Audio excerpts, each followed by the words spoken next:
Le message du jour vous est présenté par notre frère Marc. Salut, chers bien-aimés de notre Père Céleste. Aujourd'hui, je veux partager avec vous comment gérer la déception de votre vie ou votre ministère.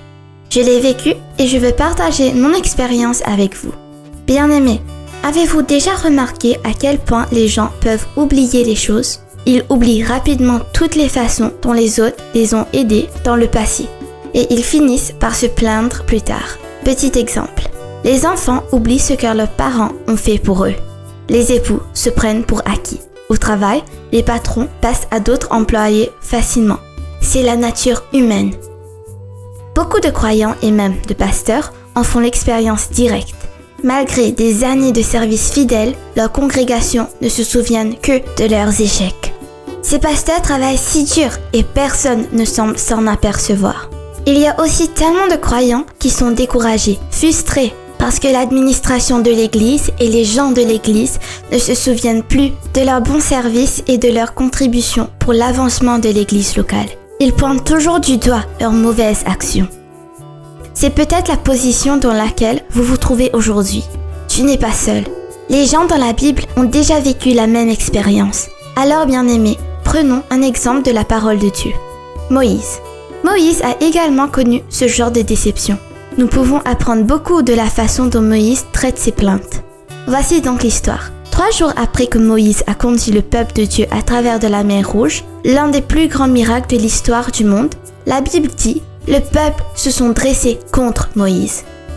Qu'allons-nous boire dans Exode 15, 24 ? Israël a rapidement oublié ce que Moïse avait fait pour eux.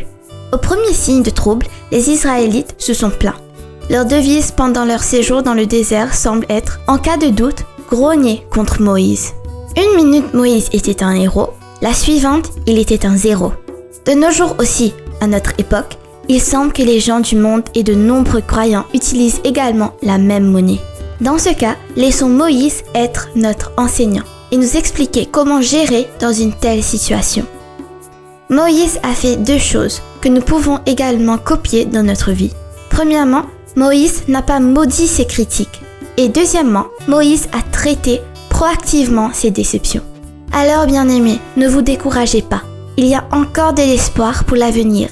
Il y a toujours une solution à notre problème. Nous rendons grâce à Dieu que sa parole, la Bible, a toujours une réponse à notre question et une solution aussi. Demain, nous examinerons ces 2 points. Pour l'instant, reposez-vous dans son amour et sa paix. Accrochez-vous à ses promesses et continuez à marcher dans la foi. Dieu vous aime et prend soin de vous.